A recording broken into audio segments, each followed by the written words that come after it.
எனவே ஒரு பேரனர்த்தம் இடம்பெற்றால் அதனை பேர் அனர்த்தமாக கையாளுங்கள். மக்கள் விடுதலை முன்னணியின் வரலாற்றில் ஒரு முக்கியமான ஒரு விடயம் இடம்பெற்றிருந்தது.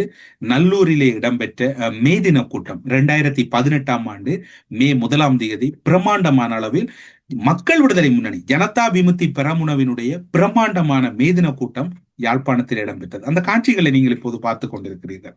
அந்த கூட்டத்திலே என்ன இடம்பெற்றது என்பதை நீங்கள் பாருங்கள். அந்த கூட்டத்துக்கு, அதாவது மேதின கூட்டம் என்றால் அந்தந்த கட்சிகள், அந்தந்த தொழிற்சங்கங்கள் தங்களுடைய மக்களுக்காக தாங்கள் முன்னிலைப்படுத்துகிற கொள்கைகளுக்காக அந்த மக்களின் அடக்குமுறைகளுக்கு எதிராக போராடுவது. அன்றைய தினம் அன்று ஜனதா விமுக்தி பெரமுனவின், அதாவது ஃபர்ஸ்ட் டைம், அதாவது ஆங்கில ஊடகங்கள் அனைத்துமே வரலாற்றில் முதல் முறையாக நல்லூர், குறிப்பாக யாழ் மாவட்டத்தில் மேதின கூட்டம் இடம்பெற்றது என்று கூறப்பட்டது. அன்றைய கூட்டத்திலே பிரதான அழைப்பாளராக சிவப்பு சேட்டையும் போட்டுக்கொண்டு சுமந்திரன் என்றார். அன்று எதற்காக சென்றார்? அன்று இன்று கிட்டத்தட்ட என்பிபி குத்துது குடையுது என்று சொல்லி எங்களுடைய மக்களுடைய சில இயல்பான சொல்லாடல் இருக்கின்றது. அந்த சொல்லாடலுக்கு சொந்தக்காரர் யார்? 2018 2015 தேர்தல் இடம்பெற்ற பின்னர் மக்கள் விடுதலை முன்னணி சில பாய்ச்சலை தமிழர் பகுதியில் எப்படி மேற்கொள்ளலாம் என்ற போதுதான் இவரை பொறுத்தவரை சுமந்திரனிடம் இருக்கக்கூடிய இயல்பான நிலை, அவரை முன்னிலைப்படுத்தினால் அவர் என்ன கொள்கைக்கு சொந்தக்காரர் என்றாலும் பரவாயில்லை, அவர் அந்த அந்த குறித்த அமைப்பை அல்லது குறித்த நபர்களை நியாயப்படுத்தி மக்களிடம் கொண்டு செல்வார்.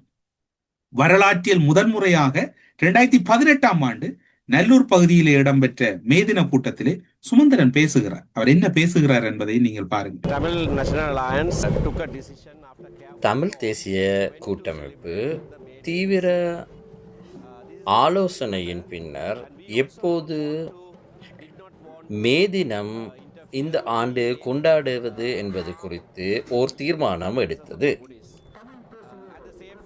நாங்கள் இம்முறை பௌத்த மத மக்களின் மத வழிபாடுகளுக்கு எந்த வகையிலும் இடையூறு ஏற்படுத்தக்கூடாது என்பதை கரிசனையாக கொண்டுள்ளோம்.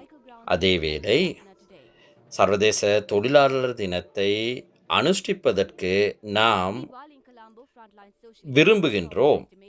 இம்முறை மே தினத்தை அனுஷ்டிப்பதற்காக நாம் தெரிவு செய்யப்படும் இடங்கள் பௌத்த மத வழிபாட்டு தலங்களுக்கு அருகாமையில் இருக்காது. குறிப்பாக பௌத்தர்கள் வாழாத பகுதிகளில் நாம் மேதின கொண்டாட்டங்களை முன்னெடுக்க திட்டமிட்டோம்.